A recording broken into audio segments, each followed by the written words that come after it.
बाबा कुठं आणलाय पक्षी? काय झालंय? हे टिटवीचं पिलू आहे, टिटवी. हा त्याला कुत्र्यानं चावायला लागलं होतं, मारायला लागलं होतं. ह्याला नीट ओढता येत नाही अजून.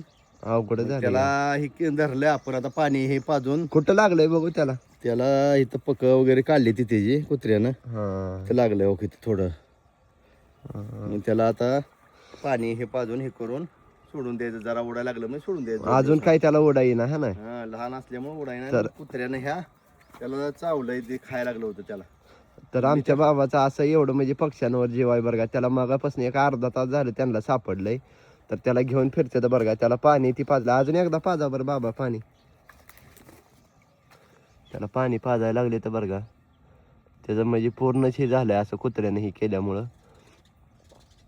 तर असं बाबाला पक्ष्याविषयी ती म्हणजे कुठल्या पण प्राण्याविषयी लय जीव लावतात आणि आवड पण आहे बरं का. तर आता ती ओढायला लागले की त्याला आम्ही सोडून देणार आहे बरं का. अजून काय 2 त्याला दिवस घरीच ठेवायचं आपल्या त्याला. हा, तर अजून काही त्याला ओढा येत नाही बरं का. तसं बाबा पक्ष्यांना ती लय जीव लावते.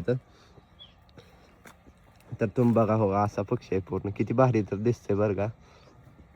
तर बाबाचा एवढा जीव असतंय बरं का.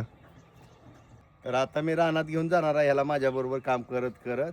आणि जोपर्यंत 2 दिवस उडत नाही व्यवस्थित, तोपर्यंत त्याला काही सोडून देणार नाही. तोपर्यंत तुमच्या त्याला पैसेच ठेवा. सांभाळायचं, त्याला पाणी वगैरे प्यायला देऊन. 2 दिवस त्याची हाडं ही झाली ना, तुटले ती कुत्र्यानं तोडले ते. त्याची बळकटी आल्याशिवाय त्याला उडता येणार नाही. मग 2 दिवसानं ते बळकटी आली, ते स्वतः उडायला लागले, मग त्याला सोडून द्यायचं. तर आता चालला होय रानात. हा, आता चालू रानात. तर बाबा चालले तर बरं का त्याला घेऊन आता रानात. नीट सोडा बरं का त्याला उडायला लागतं.